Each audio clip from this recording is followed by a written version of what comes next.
and I came out when I was 17. And I'm now at State studying psychology. I'm Donna, and I'm 24, and I grew up in Connecticut, actually. I'm an only child. I came out not until I was about 19 or 20. When I was your age, when I was in middle school and high school, I went out with boys, and I have some pictures I'll show you later of my prom date pictures. And it wasn't until I was in college that I started to realize that I was attracted to women. Now we're going to open it up, and you guys can ask us anything you want. Go. Being gay, like, do one have to act like a woman, or like how does that go? I mean, I heard that like gay men keep the clean house and stuff like that. How do you mostly find out that the other person is gay or a lesbian? How does your parents feel about you being a lesbian? Has anybody really like when you told them you were gay, they like just totally said, I don't want to be your friend anymore, and just left and never saw you again or something? Is it true that a lot of gay men and lesbian women that sometimes they dress in tight leather and stuff so they booty to attract men and women? Like when young ladies have short hair like this, like they have to be a dyke or something. That's not really true though, right? Or do a lot of dykes do that? I think it was you who said that when you were 12, like you started to think about guys and everything like that. Did you feel like confused or something, or like if you felt like if you had to kill yourself because you were like that, or like something? Is there like a reason why you're gay? Like was you raped like was you a child, or like go through something that came out like you had, you know? You do have kids. How old would you want them to be before you tell them? Like if you had a choice to be like start all over and be straight, would you rather be straight instead of being gay? If your kids say that they want, when they grow up, they want to be gay like y'all, what would you say? Do you guys get offended when people call you, like, when they call you names? Yeah, especially if they mean it to be offensive. You know, and sometimes like I'll walk down the street and people like drive by and yell dyke out the window or something, and that's really upsetting. Like I don't know those people. Like there's no need for them to do that to me. And one thing, people don't get beat up because they're gay, they get beat up because they look gay. How do you guys do it? We are not allowed to talk about our personal sex lives by the Unified School District. We can't do that. And that's what we're here for anyway.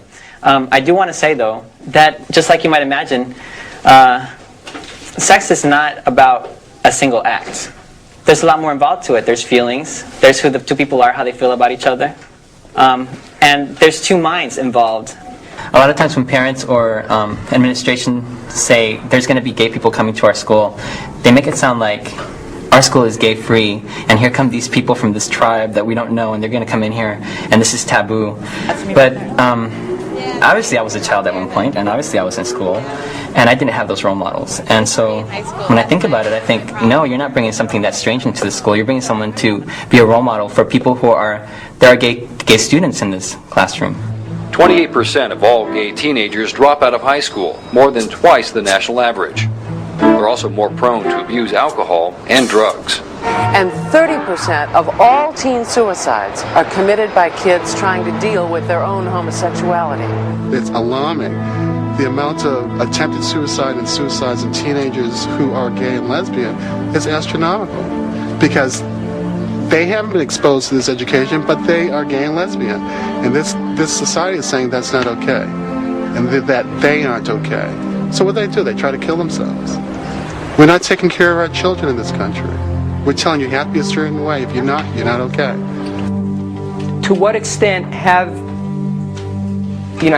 there been changes in what you think? And also, have any stereotypes been broken? Yeah. I was like, they're gay. I mean, they look straight, just like other people here. They look straight. I was like, well, I guess, you never really tell until you meet them and, tell them about you. You can never really tell. Another stereotype is that some guys that hang around with girls, they'll think he's gay, but, he's not. I thought all gay people are like white. I mean, I feel bad saying it, but then that's what I thought, because mostly gay people I see are white, Then that's where I got it from, because mostly on talk shows, they mostly have white people on there that are gay. So that's what I actually thought. So then again, that kind of changed my little figure about it. Not all gay people are looking for sexual experiences.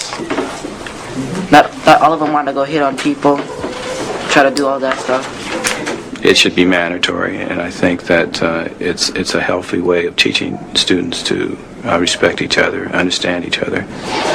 Academics are definitely important, but we also want them to develop to reach an understanding that they can resolve crisis without becoming explosive. They need to understand it so they can move on to learning.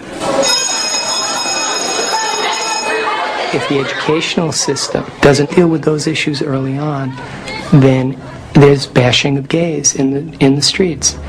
William Kiley arrived in court still wearing a neck brace nearly 2 months after he was the victim of an alleged gay bashing. Central to proving the attack as a hate crime are the words Huff used. What was he calling you? Kiley was asked. He's calling me a faggot and a queer as he's pushing me on the shoulder. He's telling me, let's get it on. In New York City, for example, such violence rose last year by 110%. The numbers of gay men murdered are startling, but even more alarming. Most of those charged with the murders are teenagers. They should have it in elementary school.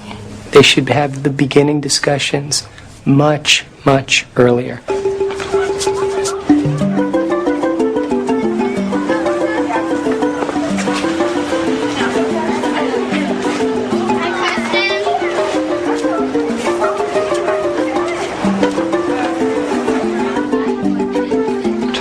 Thursday is Gay and Lesbian Pride Day, which I believe is our 4th year at Cambridge Friends School. In our classrooms, from kindergarten through 8th grade, teachers will be talking about gay and lesbian issues.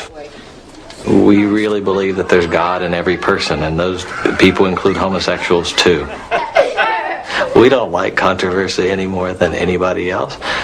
I'm a little worried about that, but not too much. I want to start with you talking a little bit about what you're going to do tomorrow at Gay and Lesbian Pride Day, and to raise any issues that might have come up in the classroom. I don't know. I guess for me, and I'm trying to be decisive. And I don't know what to do about this, but as a school, are we saying that the kids have to support this? I mean, I guess that's what it sounds like to me, that we're saying if a child comes from a background that says that homosexuality is not correct, are we telling that child that they're supposed to, this is what you're supposed to do? I guess I keep getting that feeling that if a person is coming from that background, that we're supposed to tell them this is right. And I just feel like that child is going to... I don't think we're saying that at all. But I think what we're saying is to respect other people's differences. I totally hear what you're saying. It's hard. But I want to make sure that it's there, that if they don't agree, that they too can be respected for that also. That's what I'm trying to say. I want to make sure that it's understood that if you choose not to, that's fine. I still want your respect as well. That's what I'm saying. That's a choice. Not to what? Not to agree with you. Agree about what? That homosexuality is right. A little child in our class the other day said that when her grandmother came to visit, that the parents were explaining to the grandmother about what we were doing here at the school, and the grandmother was very upset and said, "This is wrong. This is wrong. The school should not do this. Kids should not know about these things. This is just wrong." I don't remember exactly what I said, but I remember being caught in that bind of wanting her to maintain her thing for her grandmother. I'm not going to come between her and her grandmother. So I don't know. I think that's true and real and hard. And I don't know if this works for you, but I think that we are asking kids to believe that this is right. Not as a matter of moral principle, but as a matter of, we're educating them, and this is part of what we consider to be a healthy education. And I want to go back to the thing that Art said, which is that what we're trying to have people do is to